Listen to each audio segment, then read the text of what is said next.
there, how are you going? It's Rachel here and welcome to week 2 of the Active Body and Mind program. This week we're going to be talking about how you can keep boosting your metabolism, recognizing the awesome results that you've already achieved and how it is you're going to keep building on these results. So thank you for taking the time to hang out with me again today. And I want to check in to make sure that you're in a good space before we begin. So if you haven't already, take the time to get yourself a glass of water. Have your notebook in front of you and make sure that you're as free from distractions as possible. Fantastic. So by now I know you've already been taking action to start getting into your exercise program and to really refresh the learnings that you gained throughout your first program.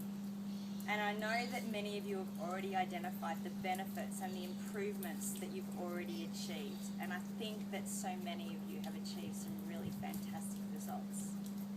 So I know that what you've been wondering is whether you're going to be doing the same again or whether there's a need to be doing something different this time around.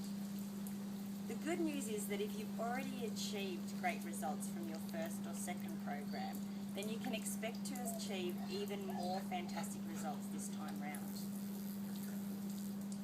Now, if you don't make any changes to the way in which you did take action out of program 1, then what you may find is that you end up plateauing this program. And what I want to ensure is that you keep moving towards the goals that you've set for yourself. So what we're going to be doing, similar to the first round, is focusing on what is going to be the difference that makes the difference on a week-by-week basis. So this week, as I introduced, we're going to be looking at how it is you're going to keep boosting your metabolism. And if you haven't yet taken the time to have a read, I'd really encourage you to have a look at the latest inspiration story from one of the MP National Transformation winners. Yvette May was one of the women who achieved some amazing results. Many of you may look at her aftershots and think, well, how can I relate to where she's at right now? Yet when you read her story, you can see how it is that what she achieved was by building on the outcomes from each of her programs to make ongoing refinements so that she kept moving forward towards her goals. In her first program, Yvette achieved an amazing weight loss of 16 kilograms, yet it got even better from there in her second MP program, where she then lost 30 kilos. She ended up losing a total of 53 kilos over a 12-month period, and the changes to her in terms of her body, her life, her mental and emotional well-being have just been amazing. So if you need to start shifting your beliefs around what's possible for you, I would really encourage you to take the time and have a read of Yvette's story. And see what it is that you notice in terms of some of the actions that she took, what she did on a consistent basis, and how, as she said, she recognised that success is a process. And she saw that with each program, there was an opportunity for her to gain even more learnings so that she could keep building on the amazing success to keep moving towards her ultimate goals, which I believe she's well established today. So throughout this program, you're going to be looking at, as we've already discovered, on where you're at right now and how it is you're going to build on the results you've already achieved. So by now you should have completed your metabolic classification questionnaire. And the information provided in this questionnaire is really key when it comes to knowing where you're at and to match the next program for you. So many of you asked me in the past, what happens next? What happens after this program? And it really is individual in that it depends on you, what you've achieved, and the goals that you're seeking. Now, of course, many people approach the Active Body and Mind or the Metabolic Precision programs to lose weight. Yet there are some that just want to improve their overall health and well-being, or in fact go the opposite way and gain muscle mass. So wherever you're at is completely perfect for you. And the good news is that wherever you're at, there's a way in which we can redesign what you're doing to keep achieving your goals. So there are 3 classifications which come out of the metabolic classification questionnaire. Depending on what you score, whether it's above or below 60, will determine learn which program I recommend for you this time round. Whether you're recommended to go in the metabolic reprogram or whether it's recommended that you get into one of the more advanced specialised programs such as fat loss or developing lean muscle mass. Whichever the approach, the important aspect will be to keep refining what you're currently doing. And to do that, we need to know what it is you're currently doing. Now, as I mentioned in week 1, your accountability and your record keeping throughout this program is going to be really essential. It's going to be how it is we identify your story, what's been going on for you, what has or hasn't been working, so we can make the changes to your nutrition and to your exercise so that you keep achieving results. As you know by now, this is a progressive program. You start at one point and we keep progressing along the way, matching your exercise to your nutrition. By now, each of you should be achieving 6 metabolically precise meals a day. And if you're not, then that's absolutely your first priority. When it comes to metabolic classifications, there is a key component that's considered in each of these, and that is where you're at in terms of your carbohydrate sensitivity.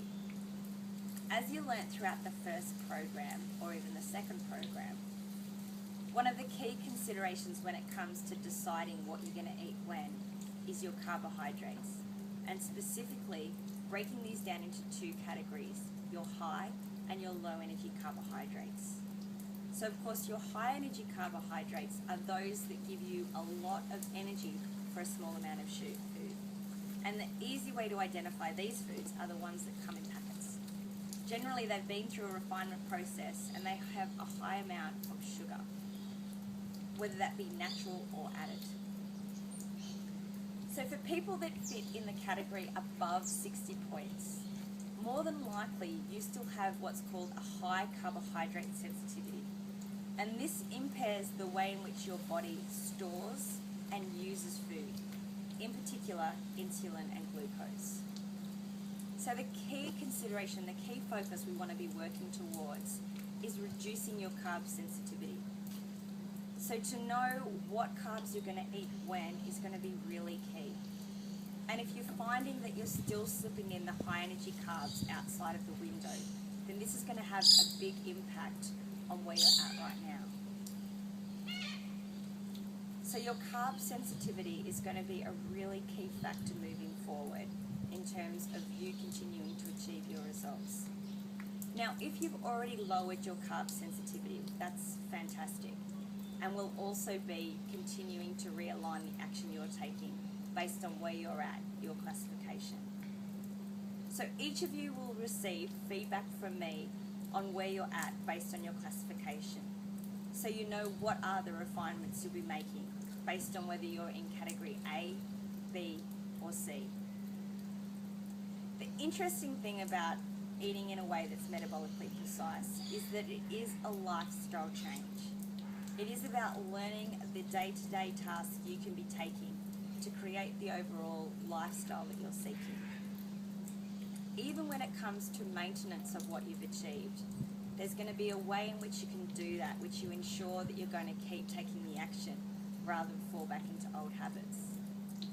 So I want to assure you right now that my role very clearly is still to be your guide throughout this program, to assist you to know what to focus on when and how to keep building on and improving your results when it comes to exercise, to eating, and your overall mindset and approach to achieving your goals. Alright, let's have a look at what some of those key principles are. So we've already talked about the importance of metabolic classification. We've talked about carb sensitivity, knowing what it is and knowing where you're at right now. And we've also talked about the importance of refining your nutrition and exercise. Now, all of these steps are going to be really important in terms of you knowing what you need to be doing differently this time round.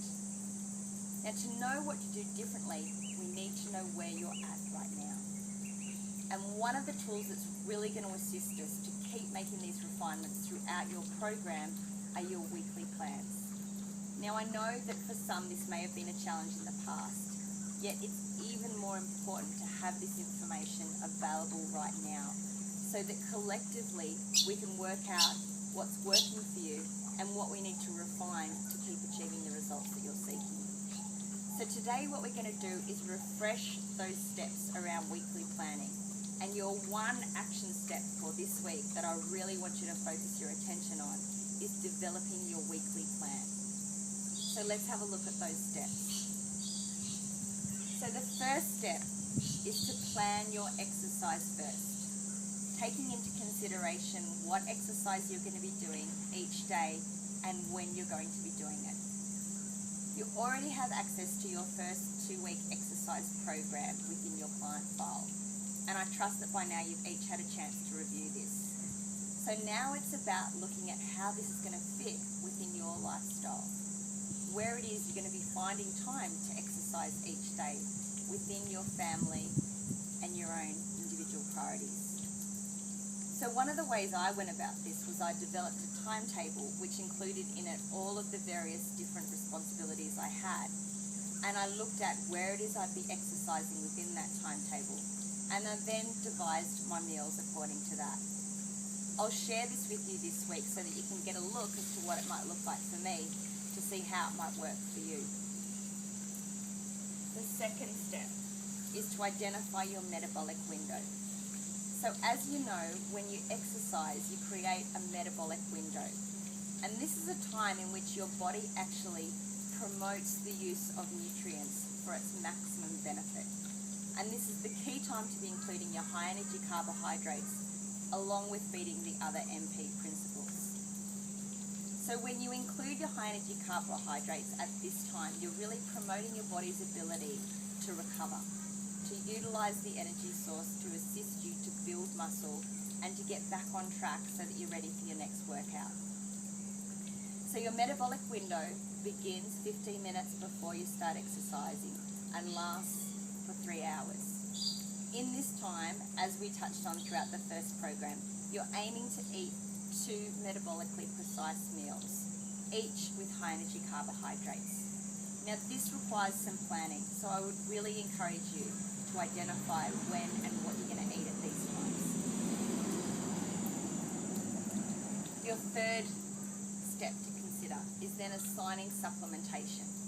So as you know, to maximise the results from every workout you perform that's of a high intensity nature, that is, that's either resistance or intense cardio, you need to include a pre and post supplementation to maximise your results. So making sure that you include this within your weekly plans so you remember to have your pre and your post supplementation. One of the things I tend to do is have it made up ready to go with the powder in it, say if I'm going to exercise first thing in the morning, so that when I get up it's the first thing I see and I know all I need to do is add water and milk and I'm ready to go. The fourth step to consider is identifying your times for your meals. So you know that by now your goal is at least 6 MP meals a day. So identifying where you're going to be eating those meals, at what times, is going to be really key. You don't want to be planning to eat at times that you know there is something else already planned for you, which will prevent you from eating foods.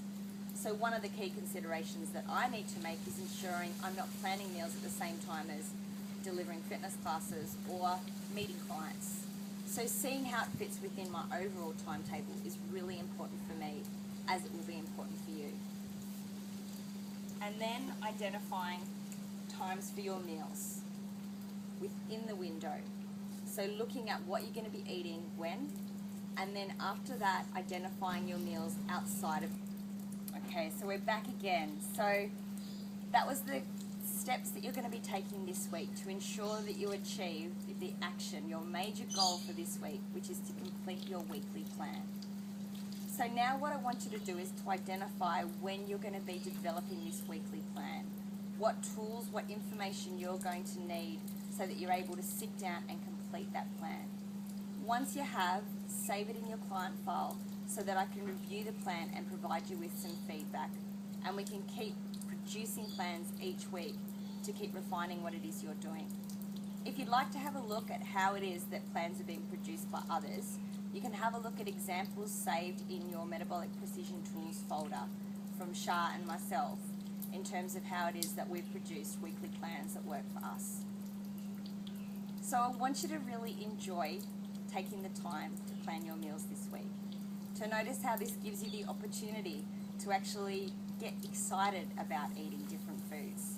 To have a look through your cook Bible and start discovering some of the meals you haven't yet tried. And to get greater variety in your week. To see how simple it is once you know what it is you're eating when. And that you're reprogramming your ability to know what to eat and the times that are going to work best for you. To see that this plan isn't set in stone. It's about identifying how it is you can keep improving on what you're doing. So I'd encourage you to take notes throughout the week to see what is working and to see what you do differently the following week. This will be really important information for us this week and going forward to see how we can keep refining what you're doing for you to achieve your goals. So have fun with your weekly planning and take the time to share how it's working for you in the Facebook group.